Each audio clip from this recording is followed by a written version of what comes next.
नमस्कार विद्यार्थी मित्रांनो, व्हिजन गव्हर्नमेंट जॉबवर तुम्हा सगळ्यांचं पुन्हा एकदा खूप मनापासून स्वागत. आज आपण या लेक्चरमधून 26 सप्टेंबरचे महत्त्वाचे करंट अफेअर्स प्रश्नोत्तर स्वरूपातून अभ्यासणार आहोत. हे लेक्चर बघून झाल्यावर तुम्ही याची PDF vision government job official या आमच्या टेलिग्राम चॅनलवरून डाउनलोड करू शकता. आता अजिबात टाइमपास न करता आपण पहिल्या प्रश्नाकडे वळू. भारताबाहेर जगातील सर्वात मोठं हिंदू मंदिर कुठं आहे? हे जे 4 ऑप्शन्स दिलेत हे चारही US मधले ठिकाणांची नावं आहेत. तर या प्रश्नाचा आन्सर आहे फर्स्ट ऑप्शन, न्यू जर्सी. आता हा प्रश्न इथं का घेतलाय बरं? याचं कारण म्हणजे भारताबाहेरचं जगातलं सगळ्यात मोठ्या हिंदू मंदिराचं आता उद्घाटन होणार आहे, जे की न्यू जर्सी इथं बांधण्यात आलेलं आहे. हे मंदिर बांधायला जवळपास 12 वर्षाचा पिरियड लागलेला आहे आणि आता हे मंदिर बांधून पूर्ण झालंय, ज्याचं 8 ऑक्टोबरला आता उद्घाटन सुद्धा होणार आहे. हे जे मंदिर आहे ना, तर हे आपल्या प्राचीन हिंदू धर्मग्रंथानुसार डिझाईन केलं गेलेलं आहे. प्राचीन भारतीय संस्कृतीतल्या जवळपास 10,000 पुतळ्या आपल्याला इथे बघायला मिळतील. एवढंच नाही तर भारतीय वाद्यांचं आणि भारतीय जुन्या नृत्य प्रकारांचं सुद्धा कोरीव काम या मंदिराच्या शिल्पकलेतून आपल्याला बघायला मिळू शकतं. असं म्हटलं जाते ना की कंबोडिया या देशामधलं जे अंगकोर वाट नावाचं जे मंदिर आहे, तर या मंदिरानंतर हे न्यू जर्सीमधलं कदाचित दुसरं सगळ्यात मोठं मंदिर आहे, Hindu temple outside of India. आता हे जे कंबोडियातलं मंदिर आहे ना, हे सुद्धा खूप जुनं आहे बघा. जवळपास 12व्या शतकात या मंदिराचं बांधकाम सुरू झालेलं आहे. अंगकोर वाट मंदिर परिसर हा जवळपास 500 एकरात पसरलेला आहे आणि हे जगातलं सगळ्यात मोठं हिंदू मंदिर आहे. एवढंच नाही तर युनेस्कोनी ह्याला वर्ल्ड हेरिटेज साईटचा सुद्धा दर्जा दिलेला आहे. आणि कंबोडियाचा जो फ्लॅग आहे कंबोडिया देशाचा, तर या फ्लॅगवरती सुद्धा हे अंगकोर वाट नावाचं जे मंदिर आहे, तर हे आपल्याला या फ्लॅगवर बघायला मिळू शकतं. तुम्हाला जर माहिती नसेल तर हा आहे बघा कंबोडियाचा फ्लॅग आणि हे जे मंदिर आहे तर हे अंगकोर वाट नावाचं मंदिर आपलं एक हिंदू धर्माचं सगळ्यात मोठं मंदिर आहे. म्हणजे आपल्याला ह्याच्यावरून हे समजू शकतं की आपला हिंदू धर्म हा काही फक्त भारतापुरता मर्यादित नव्हता, हा संपूर्ण जगामध्ये बऱ्याच ठिकाणी पसरलेला आहे. ठीक आहे. आणि आपल्या भारतामधलं जे नवी दिल्ली इथलं जे अक्षरधाम मंदिर आहे ना, जे की आय थिंक 2005 मध्ये सगळ्या लोकांसाठी खुलं करण्यात आलं होतं, तर हे मंदिरसुद्धा जवळपास 100 एकराच्या परिसरामध्ये पसरलेलं आहे. ठीक आहे. तर एवढं लक्षात ठेवायचं की न्यू जर्सीमध्ये आता हे भारताबाहेरचं जगातलं सगळ्यात मोठं मंदिर बांधण्यात आलेलं आहे, जे की कंबोडियाच्या अंगकोर वाट नंतरचं दुसरं सगळ्यात मोठं मंदिर आहे. ठीक आहे. आता पुढचा प्रश्न, मिथुन हा कोणत्या राज्याचा राज्यप्राणी आहे? या प्रश्नाचा आन्सर आहे चौथा पर्याय, अरुणाचल प्रदेश आणि नागालँड या दोन्ही राज्याचा मिथुन किंवा गयाल किंवा ड्रंग ऑक्स हा राज्यप्राणी आहे. आता हा प्रश्न इथं का घेतलाय?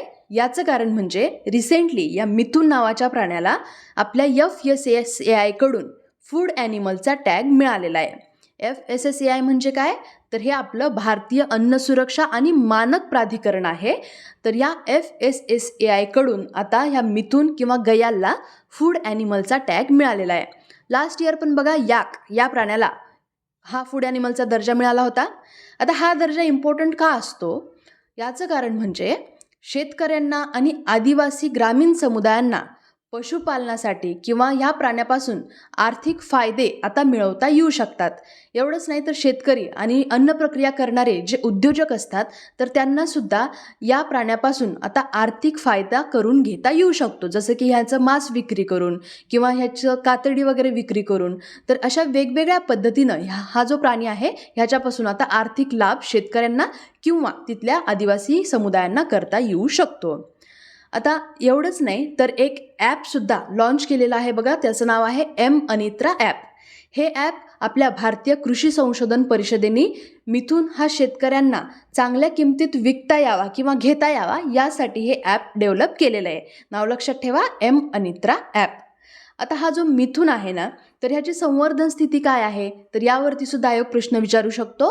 तर बघा IUCNनी ह्या प्राण्याला वल्नरेबल म्हणजेच असुरक्षित कॅटेगरीमध्ये टाकलेलं आहे आणि साईट्सनुसार ह्याला परिशिष्ट 1 मध्ये ह्या प्राण्याला टाकलेलं आहे. ओके. आता या प्रश्नाच्या माध्यमातून आपण जे नॉर्थ ईस्टकडचे राज्य आहेत तिथले महत्त्वाचे जे राज्यप्राणी आहेत ते पण जाणून घेऊ. तर बघा, सिक्कीमचा जो राज्यप्राणी आहे तो आहे लाल पांडा म्हणजेच रेड पांडा. आसामचा राज्यप्राणी आहे वन हॉर्न्ड रायनो. आता तुम्ही मला सांगा, मी तुम्हाला आता होमवर्कचा प्रश्न देणार आहे की आपल्या भारताच्या कुठल्या नॅशनल पार्कमध्ये वन हॉर्न्ड रायनो म्हणजेच एक शिंगी गेंडे हे सापडतात किंवा कुठलं नॅशनल पार्क हे एक शिंगी गेंड्यांसाठी प्रसिद्ध आहे हे तुम्ही मला कमेंट करून सांगायचं आहे. ओके. त्यानंतर पुढचं राज्य अरुणाचल प्रदेशमध्ये आता आपण बघितलेलं गयाल आणि नागालँडचा सुद्धा राज्यप्राणी गयाल हाच आहे. मणिपूरचा जो राज्यप्राणी आहे तो आहे संगाई. संगाई काय आहे ना की एक हरणाची जात आहे आणि ही स्थानिक आणि लुप्त प्राय उपप्रजाती आहे, म्हणजे इंडेंजर्ड सबस्पिशीज आहे हरणाचं, ज्याचं नाव आहे संगाई, ज्याला मणिपूरने राज्यप्राणी घोषित केलेलं आहे. आणि हे लक्षात ठेवा की ही जी जात आहे या हरणाची, एल्डच्या हरणाची, ही फक्त आणि फक्त मणिपूरमध्येच आढळते. ओके. मिझोरमचा राज्यप्राणी आहे सुमात्रन सेरो. त्रिपुराचा आहे फायरेज लीफ मंकी किंवा लंगूर पण म्हणतात त्याला. आणि मेघालयाचा राज्यप्राणी आहे क्लाउडेड लेपार्ड म्हणजेच ढगाळ बिबट्या. ठीक आहे. पुढचा प्रश्न, डॅश डॅशमधील विश्वनाथ घाटाला भारतातील सर्वोत्कृष्ट पर्यटन व्हिलेज नाव देण्यात आले. या प्रश्नाचा आन्सर आहे तिसरा पर्याय आसाम. तर आसाममध्ये आहे हा बिस्वनाथ घाट, म्हणजेच आपण त्याला विश्वनाथ घाट असंही म्हणू शकतो. तर ह्याला भारतातलं सर्वोत्कृष्ट पर्यटन व्हिलेज 2023 म्हणून आता असा अवॉर्ड दिलेला आहे. ओके.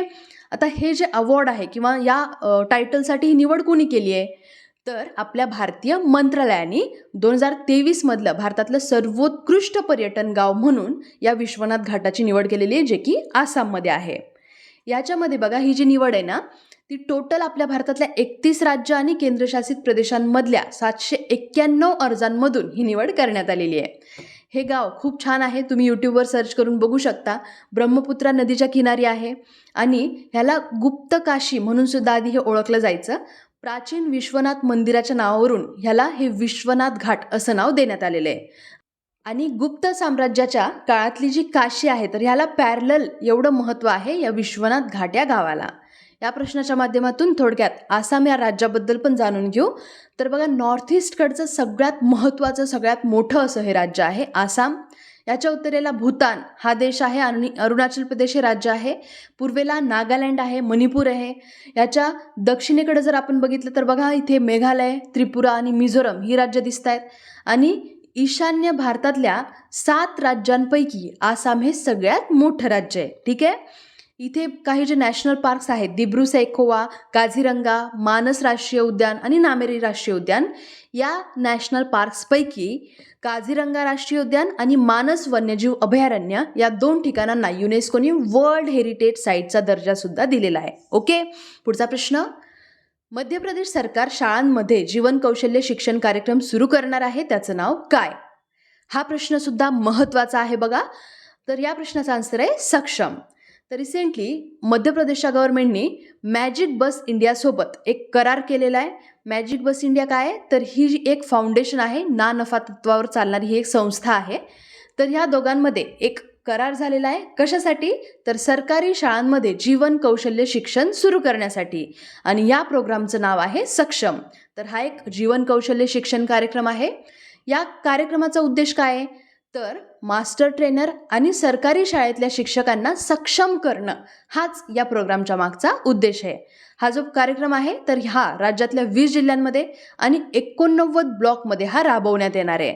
सध्या जर आपण बघितलं तर UP आणि MP गव्हर्नमेंट हे खूप चांगले चांगले उपक्रम घेऊन येत आहेत आणि त्यापैकीच आता एक नवीन हा एक उपक्रम आहे सक्षम उपक्रम.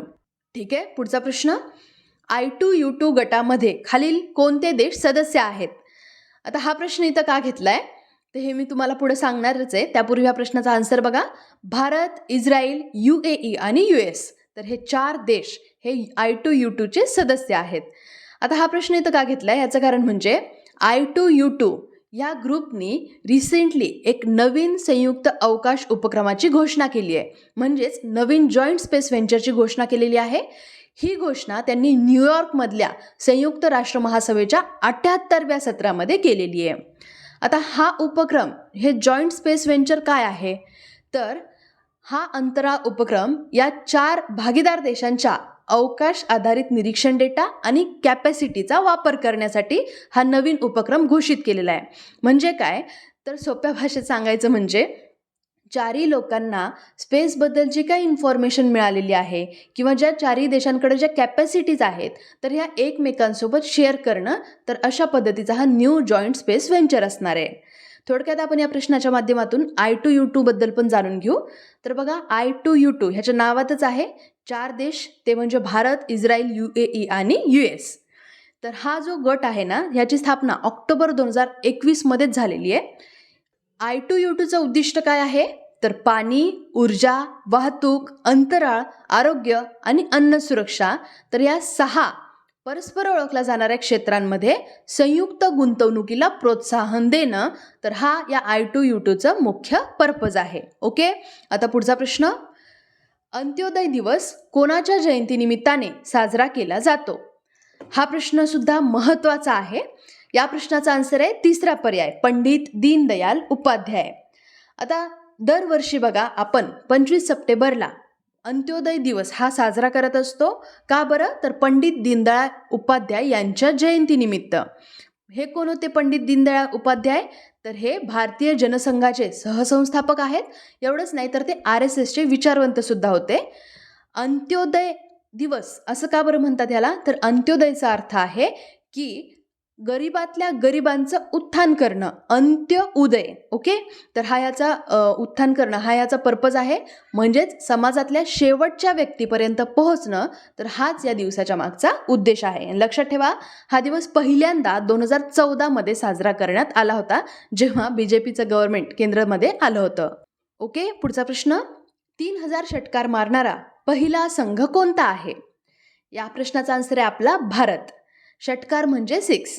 तर रिसेंटली बघा भारताची आपली पहिली अशी टीम बनली आहे की ज्यांनी 3000 सिक्सेस मारलेले आहेत आत्तापर्यंत.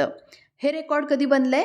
तर रिसेंटली जे मॅचेस चालू होते भारत वर्सेस ऑस्ट्रेलिया, तर या मॅचेसमध्ये दुसऱ्या वन डेच्या मॅचमध्ये आपण 18 सिक्स मारले होते आणि आपण त्याच्यामध्ये आपला जो स्कोअर होता तर तो होता 5 बाद 399 रन. म्हणजे आपल्या 5च विकेट पडल्या होत्या आणि 399 रन आपण काढले होते आणि त्यामध्ये सुद्धा आपण 18 सिक्स मारले होते इंडियन टीमनी. त्याच्यामुळे या संपूर्ण प्रोसेसमध्ये वन डे क्रिकेटमध्ये 3000 सिक्स मारणारा भारत हा आता पहिला संघ बनलेला आहे. ओके, पुढचा प्रश्न. कोणत्या व्यक्तीने 2023च्या आशियाई क्रीडा स्पर्धेत पुरुषांच्या सांघिक 10 मीटर एअर रायफलमध्ये भारताला पहिलं सुवर्णपदक मिळवून दिलं? आता इथे बघा सांघिक म्हणलंय आणि व्यक्तीने असं विचारलंय. तर हे जर तुम्हाला थोडंफार ग्रामर कळलं असेल तर ह्या प्रश्नाचा आन्सर सुद्धा येऊन जाईल तुम्हाला चौथा पर्याय. वरील सर्व ऑप्शन हे इथं बरोबर आहेत. ओके, तर बघा रुद्रांश पाटील, ऐश्वरी प्रताप सिंग तोमर आणि दिव्यांश सिंग पनवार, तर ह्या तिघांनी मिळून सांघिक 10 मीटर एअर रायफलमध्ये आपल्याला भारताला गोल्ड मेडल मिळवून दिलेलं आहे. हे जे गोल्ड मेडल आहे हे आपल्याला एशियन गेम्स 2023 मध्ये मिळालेलं आहे. याच्यामध्ये बघा हे आपलं पहिलं सुवर्णपदक आहे, जे की रुद्रांश पाटील, ऐश्वरी प्रताप सिंग तोमर आणि दिव्यांश सिंग पनवार या तिघांनी आपल्याला हे गोल्ड मेडल मिळवून दिलेलं आहे. याच्यामध्ये साऊथ कोरिया आणि चीनला आपण मागं टाकलेलं आहे. भारताच्या महिला नेमबाजी पथकाने सुद्धा महिलांच्या 10 मीटर एअर रायफल सांघिक स्पर्धेमध्ये सिल्वर मेडल भारताला मिळवून दिलेलं आहे. ठीक आहे, आता शेवटचा प्रश्न. प्रयागराज यांचे वयाच्या 88व्या वर्षी निधन झाले, ते कोणत्या क्षेत्राशी संबंधित होते? आता प्रयागराज हे आपल्याला ठिकाणच माहिती आहे UP मधलं, पण प्रयागराज नावाचे एक फेमस लेखक सुद्धा होऊन गेलेले आहेत. पटकथा लेखक म्हणजे पिक्चरची स्टोरी रायटिंग करायचे ते, म्हणून या प्रश्नाचा आन्सर आहे फर्स्ट ऑप्शन. पटकथा लेखक होते ते, ज्यांनी अमिताभ बच्चनचा एक फेमस पिक्चर होता बघा अमर अकबर अँथनी, तर या पिक्चरची स्टोरी रायटिंग प्रयागराज यांनी केलेली आहे, ज्यांचं आता रिसेंटली निधन झालेलं आहे. त्यांनी आत्तापर्यंत अमिताभ बच्चनच्या बऱ्याच फेमस मूवीजचं सुद्धा रायटिंग केलेलं आहे, जसं की कुली, नसीब, मर्द वगैरे, आणि इतरही बरेच फेमस चित्रपटांचं रायटिंग प्रयागराज यांनी केलेलं आहे, जसं की सुहाग, धरमवीर, पोंगा पंडित, देशप्रेमी, परवरिश आणि हे आता आपण बघितलेलं अमर अकबर अँथनी. तर असे जवळपास 100पेक्षा जास्त मूवीजचं लेखन प्रयागराज यांनी केलेलं आहे. आणि त्यांनी त्यांच्या संपूर्ण लाईफमध्ये राजेश खन्ना, अमिताभ बच्चन, धर्मेंद्र आणि बऱ्याच इतर ॲक्टर्ससोबत सुद्धा काम केलेलं आहे. तर अशा ह्या प्रयागराज यांचं आता निधन झालेलं आहे. ठीक आहे, तर अशा रीतीने आज आपण 26 सप्टेंबरचे महत्त्वाचे करंट अफेअर्स या लेक्चरमधून डिटेलमध्ये अभ्यासलेले आहेत. हे लेक्चर मी आता इथंच थांबवणार आहे, पण जाता जाता तुम्हाला मी एका गोष्टीची आज जाणीव करून देते आहे. ती म्हणजे मी बघा बऱ्याच स्टुडंट्समध्ये एक गोष्ट ऑब्झर्व केली आहे. ती काय माहिती आहे का, की असे बरेच आजकाल यूट्यूबचे चॅनल्स निघालेत किंवा काही प्लॅटफॉर्म्स निघालेत ज्याच्यावरती लाईव्ह लेक्चर घेतले जातात. आता जर तुम्ही हे माझं लेक्चर बघितलं असेल तर बघा, फक्त 10 ते 15 मिनिटात आपण त्या संपूर्ण दिवसाचे करंट अफेअर्स आणि GSला रिलेट करून केलेले करंट अफेअर्स आपण डिटेलमध्ये अभ्यासलेले आहेत. पण हाच सेम कंटेंट तुम्हाला तिकडं लाईव्ह लेक्चर 1 ते 1.5 तास बघितल्यानंतर एवढूसाच कंटेंट तुम्हाला तिकडं मिळतो. पण तुमचा त्या गोष्टीसाठी जवळपास 1 ते 1.5 तास वेळ तुम्ही घालवलेला असतो. स्वतः तुम्ही ॲज अन ऑफिसर विचार करा. पुढे जाऊन तुम्ही अधिकारी होणार आहात. स्वतःच्या वेळेला इम्पॉर्टन्स द्यायला शिका. आणि लाईव्ह लेक्चर बघितल्यामुळं तुम्ही स्वतः जर बघितलं असेल तर तुम्हाला एक पण ह्या गोष्टी समजल्या असतील की सुरुवातीला 5-10 मिनटं तर असेच जातात. हाय, हॅलो, आवाज येतोय का, माझा आवाज ऐकू येतोय का, तर अशा गोष्टी चालतात. आणि मध्ये सुद्धा बरेच स्टुडंट्स हे स्वतःची पर्सनल लाईफ शेअर करतात. टीचरसुद्धा त्यांची पर्सनल लाईफ शेअर करतात. अरे, आपण ऑफिसर होणार आहोत, आपल्याला त्यांच्या पर्सनल लाईफशी काय घेणं देणं. त्याच्यामुळं स्वतःला अशा फालतू गोष्टींपासून दूर ठेवा. याचा अजून एक गैरफायदा म्हणजे काय माहिती आहे का, की एक्झाममध्ये जे त्या लाईव्ह लेक्चरमध्ये झालेले जे जोक आहेत, तर ह्या गोष्टी आपल्या डोक्यामध्ये जास्त जमा होतात, ना की तो कंटेंट. तर त्या लेक्चरमध्ये जो कंटेंट तुम्हाला मिळणार आहे हा तर कमीच असणार आहे, पण ह्या फालतू गोष्टीच खूप चालणार आहेत. त्याच्यापेक्षा काय ना, ह्या लाईव्ह लेक्चर बघत बसण्यापेक्षा तुम्ही आमच्या वेबसाईटवर येऊन करंट अफेअर्स रीड करू शकता. तिथं GSचा सुद्धा भरपूर कंटेंट डाउनलोड करण्यासाठी सुद्धा अवेलेबल आहे, ते वाचू शकता. किंवा तेही जमत नसेल तर तुम्ही बुक्स रीड करू शकता. बुकमध्ये सुद्धा जवळपास 2 तासामध्ये एक अख्खा कुठलाही GSचा टॉपिक कंप्लीट होऊ शकतो. आणि तिथं तुम्हाला कुठल्याही गोष्टी डिस्ट्रॅक्ट करण्यासारख्या नसतात. इवन आम्हीसुद्धा आमच्या वेबसाईटवरती कुठलाही ॲड वगैरे ठेवलेला नाही आहेत, जेणेकरून स्टुडंट शांत पद्धतीने हा जो कंटेंट आहे तर हा डिटेलमध्ये वाचू शकतील आणि त्यांना त्यांचा जास्तीत जास्त फायदा होईल. आता तुम्हाला जर ही एक गोष्ट ऑब्झर्व झाली असेल तर बघा, तुमचा वेळ वाया जाऊ नये म्हणून हे जे मी बडबड करते तर ही सुद्धा लेक्चरच्या शेवटी करते. तर मला फक्त एवढंच म्हणायचं आहे की लाईव्ह लेक्चरपासून स्वतःला थोडंसं सांभाळून ठेवा. तुमचा वेळ अशा फालतू गोष्टींमध्ये घालवू नका. तर आता मी अजून जास्त तुमचा वेळ घेत नाही, इथंच थांबते. आणि हां, ज्यांना यातही त्यांचा वेळ गेला असं वाटत असेल तर त्यांची मी माफी मागते. तर भेटूयात आपण लवकरच पुढच्या लेक्चरमध्ये. जय हिंद, जय महाराष्ट्र. धन्यवाद.